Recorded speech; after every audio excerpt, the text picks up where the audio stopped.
Well, that was unexpected. But first, I should probably do the obvious joke. Do the impossible, see the invisible. Row, row, fight the bugsters. Take two. The face on my... I should tell... What was it, the phrase they used? I shall tell you this to start. The face on my chest is only a decoration! Yeah, I think that was it. So yeah, we're no longer doing Q Ranger in these, First Thoughts vlogs. So we're sticking with X-Side, and Zero Dragon Blood looks to be only a few episodes from wrapping up, so we'll probably just be X-Side for a while. I gotta say, I didn't expect where they took, a lot of this, for Genom's exit. I didn't expect him to... Okay, obvious spoiler for this. I didn't expect Kuroto to die. I expected them to defeat the dangerous zombie Gasha, to make it completely irrelevant, and then have Kuroto powerless for a while until Commoner Chronicle gets completed by a third party, which he then steals and uses on his own. That's apparently not what's going to happen. He's completely out of the... Actually, I don't think I've seen the bouquet of flowers that usually... The picture of the actor with the bouquet of flowers, which signifies they're done with the show, so who knows? He might be back. I kind of doubt it. I'm mainly cautious about that right now because that picture hasn't been passed around, and it was for Kiria's actor when he left the show because his character died. So I don't know, maybe he'll come back, maybe it's not, but now the identity of Kamen Rider Chrono is up in the air, whether that'll be one of the bugsters that transforms into them, or what, we don't know at this point. His identity is still... we don't know yet. But yeah, episode opens with Hinata contacting them and telling them that they'll be fired and their drivers confiscated and just pretty much removed from Kamen Rider duty if they don't actually defeat Kuroto now, because that is absolutely stupid for them to do, to remove their only active fighting defense against bugsters. I mean, they know by now Emu is pretty significantly involved in all this in his own way, with how he's patient zero for the whole bugster mess, and I mean, what would they even do? They don't have the equipment to insert the antibody immunity in other people, do they? It was kind of I mean, obviously they can do that to other people, and okay, yeah, that kind of works to, never mind, complaint retracted. I was just thinking that, these are all people... What immediately came to mind was these were all people that were more intimately involved in the scenario, but I blanked for a minute on why that compatibility surgery was such a big point for Emu. If they can do that with other people, it makes sense that they just remove the active people who keep failing to stop this one guy and insert their own agents into this, even though they're not at all experienced with the equipment, so it would kind of be sending them to their deaths versus the people who have already gotten the experience on all this. So it's a viable threat, just not a very effective one with why they're pulling that off. But regardless, with that threat in place, Kagami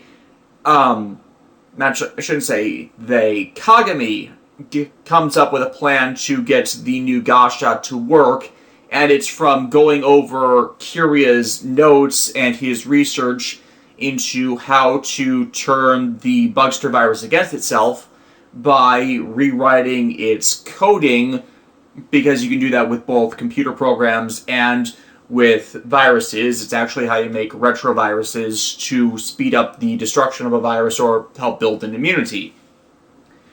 So, that actually makes a lot of sense from both those standpoints and how they equate computer virus with living virus through this transitionary system they've got running. where's my thought going for this?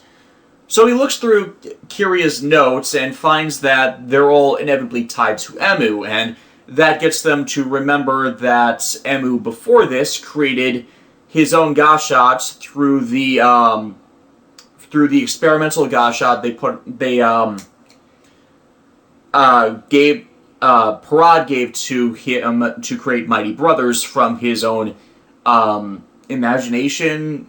Well, whatever the exact thing was, it was facilitated through Emu's source Bugster infection. So if they're going to try and get it to work, they need to have Emu kind of infuse Bugster data into it to set off all the other abilities the Gasha is supposed to have. Increased power, ability to take care of the zombie outbreak, the Bugster rewriting. All that code has to be facilitated through Patient Zero, and of course that's all excellent story-based details to rationalize why Emu is the one that finally gets it and creates it and gets it to work. Bringing us to Maximum Mighty X level 99. Seiji Takaiwa has to be having a horrible time in that suit. I mean, even if they made it really lightweight, just the bulk of it, the height of it, he's got to not be able to see anything in that. I mean, I know that's generally a problem with Tokusatsu hero suits these days, in that you can't really see out of them at all, if any. I mean, I know Super Sentai has an easier time because they have the one-way visors that make it easier to see things for their stunts, but Kamen Rider's been a bit more complicated with that for a while now, on the viability of how you actually see through the lenses of the glasses and the faceplates and whatnot. But with Maximum Mighty X being taller, that means relatively where Seiji Takaiwa's head would be in the suit is lower, and we already kind of see the shoulders are kind of raised and awkwardly placed with regards to the rest of the armor, so there's like half a head to a full head difference from the actual Exide helmet sticking out of the top of the thing, and where it would probably be on his body if it was just a more basic suit. And I just think that that's...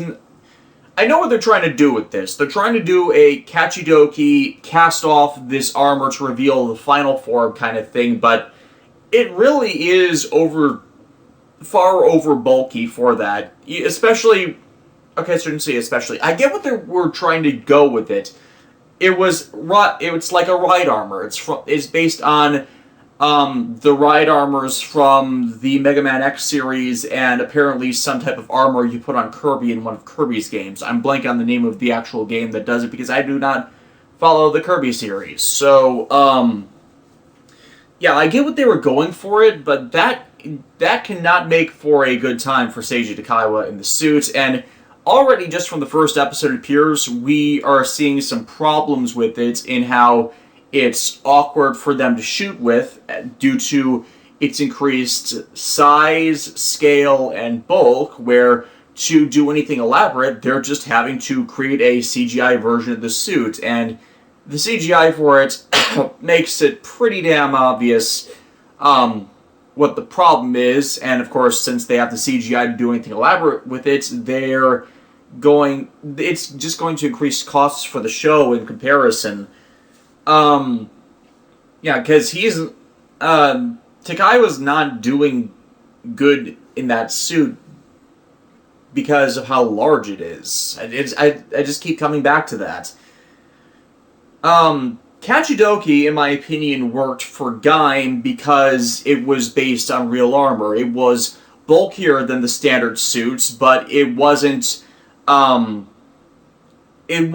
overtly unwieldy to move around in. It was just more elaborate armor, which felt cohesive to the design. This is in all ways larger, as it's in show supposed to enclose around a much slimmer individual.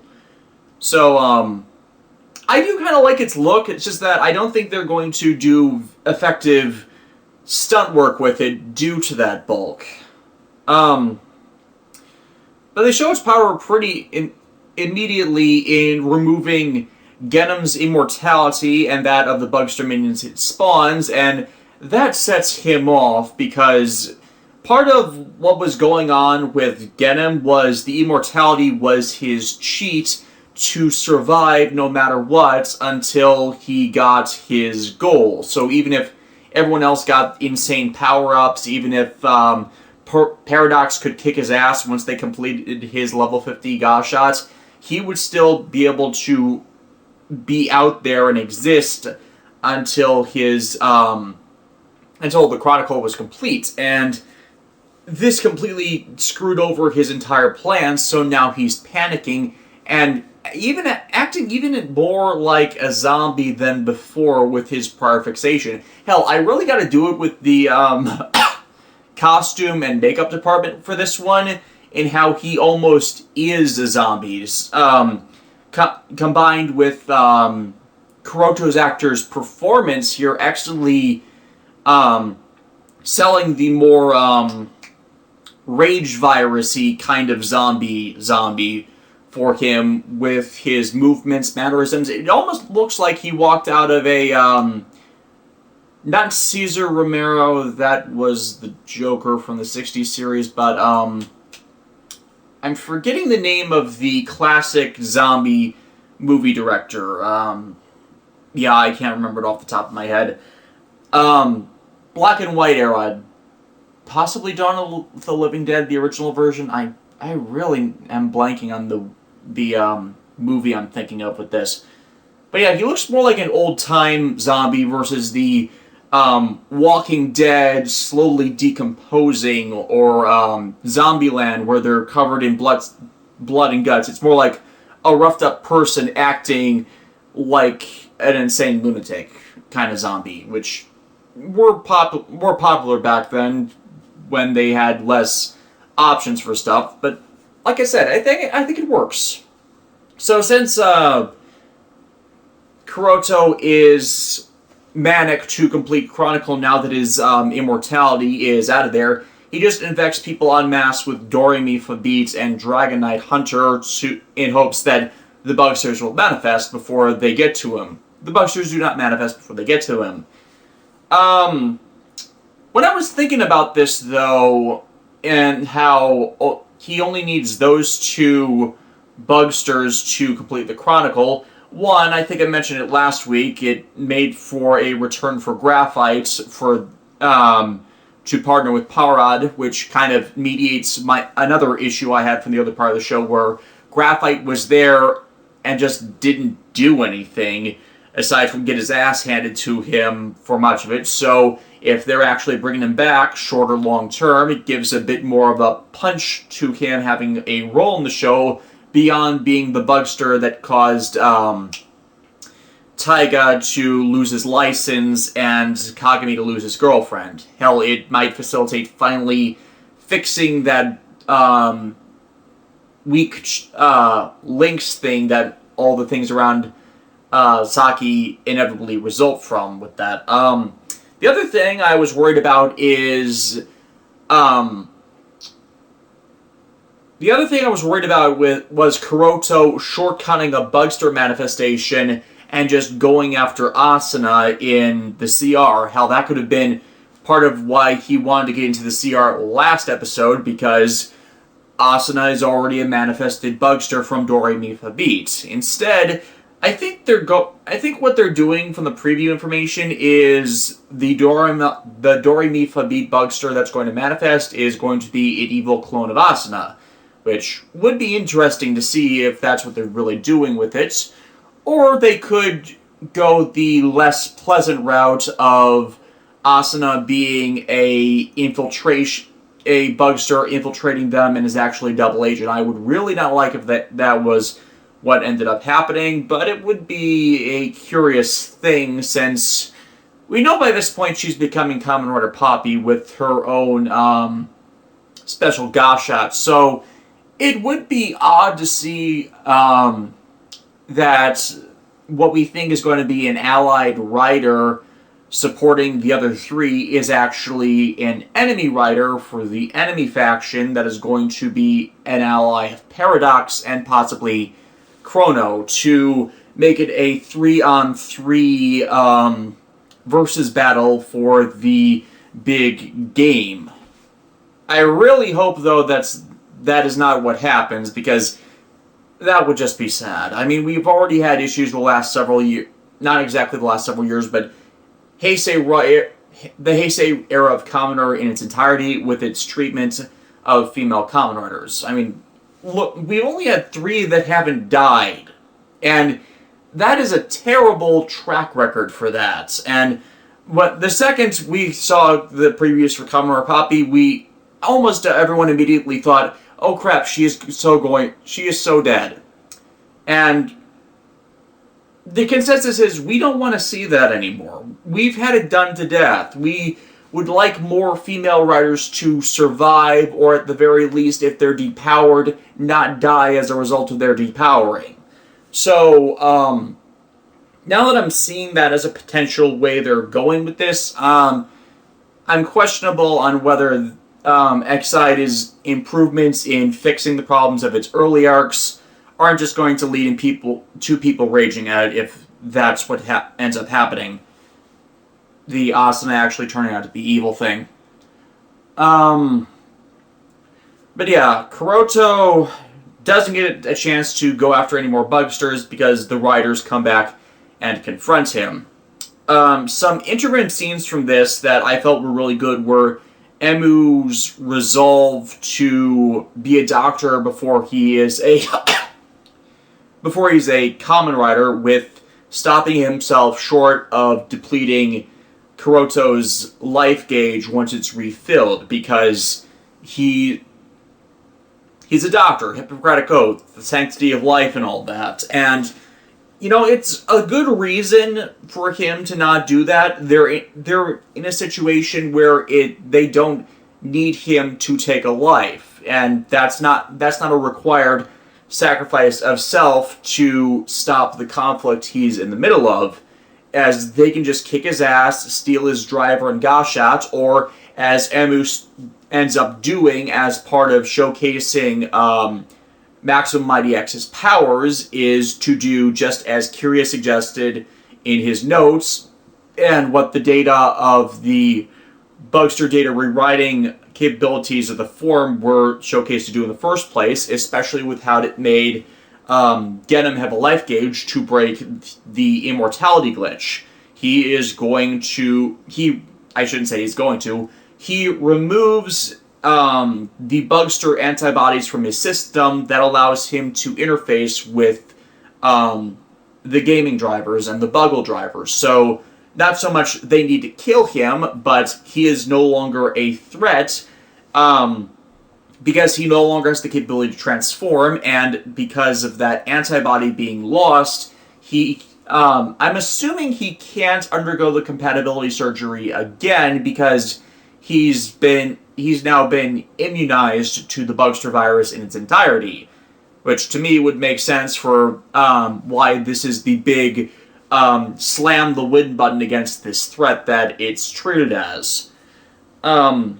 Especially with how powerful Genom was getting with the death data of 8 Bugsters. It's like, it's curious on...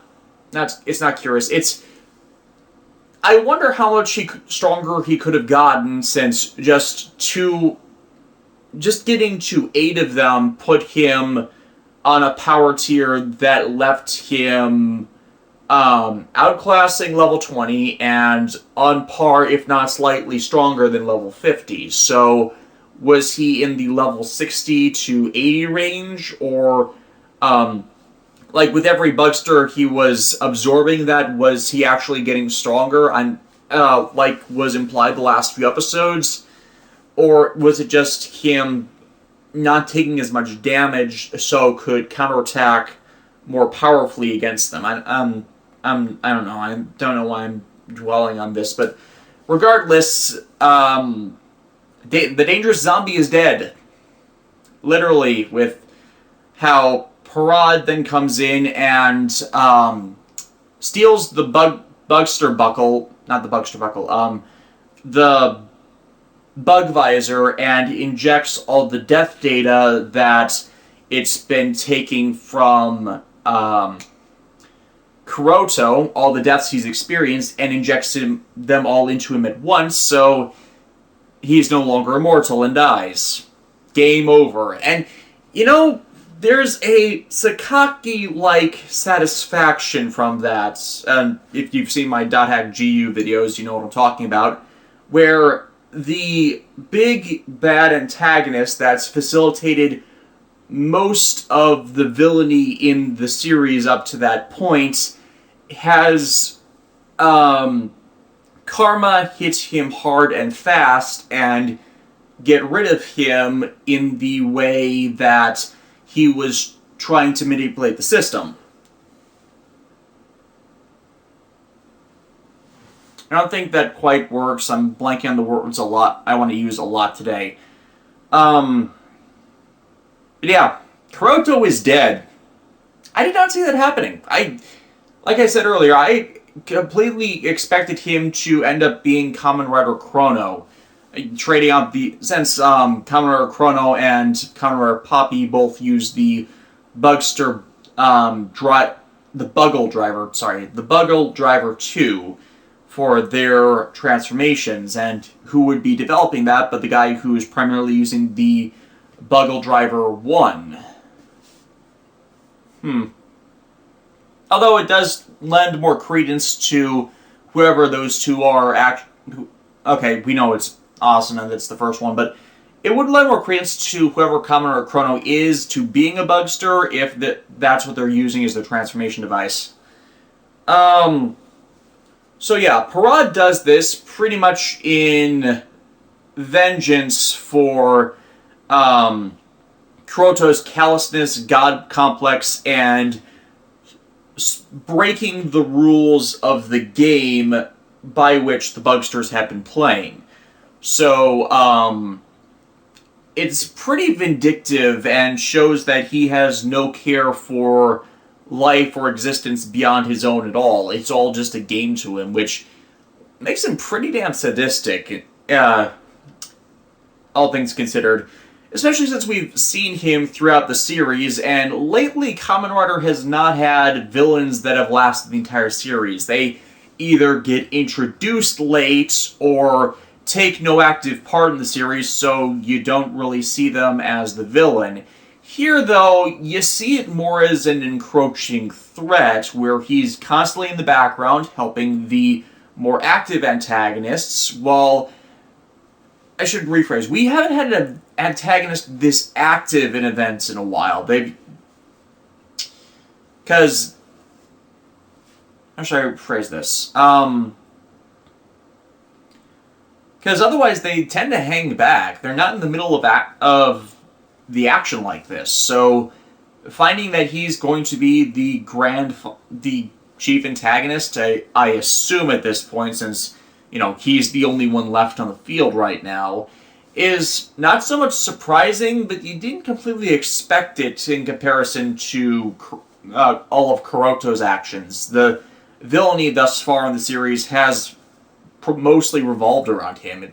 I feel it's like pulling the rug out from under us with him actually being gone now. I assume he's going to be gone because again we haven't seen the flower handoff to signify them being gone. And the series is only half over, so they've got a lot to do yet. Zero Dragon Blood. Not much to say here, as Rei and Rekka go over to confront Adele and Loop, who is maturing into a fully grown Makai dragon. Probably faster than they really should have. Alice tries to convince them to let her go with them, and it fails spectacularly this time because of what Rekka pulls to stop Rei and Alice arguing, and it's pretty much her kissing him. Rekka kissing Rei, that is, I should clarify.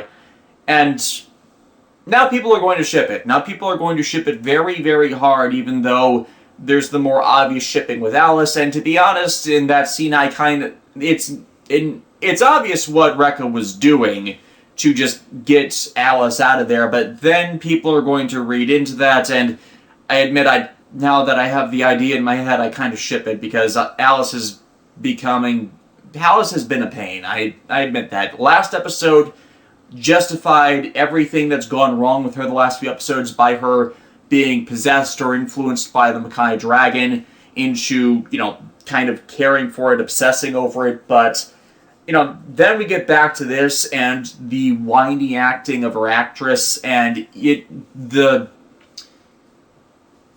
her walking into danger thing, started to grate on me again, and they don't even address the idea that Alice is possessed by this dragon's spirit again, like you assumed they would when they came back to this to get her out of the way. No, they just focus more on how Ray appears to have feelings for Alice, and that's why he's even entertaining the thought of her being around and, actually engaging with her in these arguments instead of doing something that forces her out of the action like Rekka ends up doing, as you kind of see after the kiss a broken-hearted moment from Alice, but it's not acted well, and she doesn't respond to it very well with her very slow-paced jogging, running away with her heart broken. So it's not connecting as solidly as it should be. Especially since she doesn't listen, and even after that comes back for Loop and follows them. So, We get further expansion on Adele's backstory, though, with him and his dragon wife, Nova. Incidentally, the last week I discovered and have been watching a lot of Miss Kobayashi's Dragon Maid, and it's like I'm on a dragon kick again because of these two series, and I'm just picturing Adele, and his wife Toru from Miss Kobayashi's Dragon Maid, and I break up in hysterics with that mental picture. Because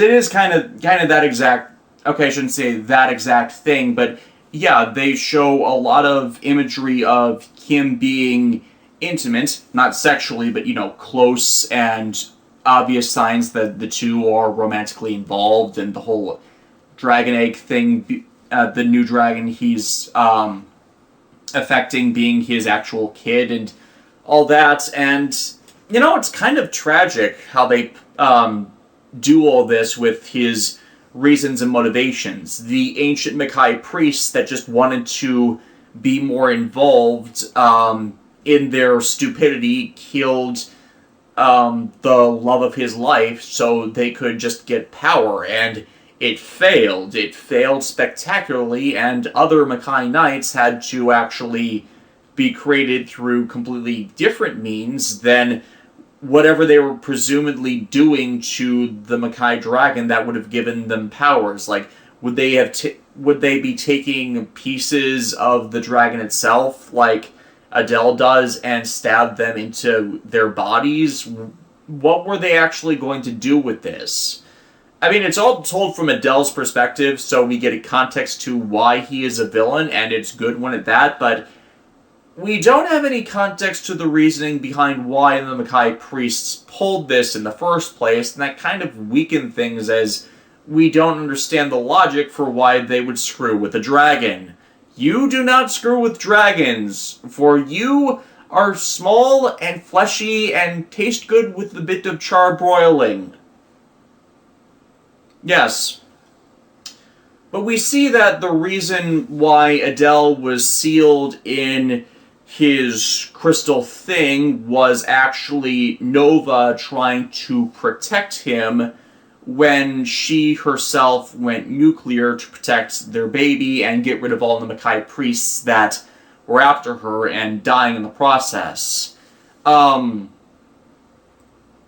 It's presumed, now that I think about it, that where Alice found the dragon egg as a child may have been Nova's corpse, because it kind of loops around its around the place kind of looped around the egg, similarly to how Nova was trussed up by the Mackay priests in this massive flashback. And if that's so, then if they're going back to the Alice's possessed by a dragon spirit, it may more explain that the spirit possessing her is actually Nova's essence that has been with her since she originally found the egg, as, guarding her child until it was ready to hatch. And of course, the episode ends with Loop growing to full size and now being completely insane. I assume because he attacks pretty much everyone around them until Alice ends the episode by appearing, holding out her hand, and telling Loop to stop from killing them all.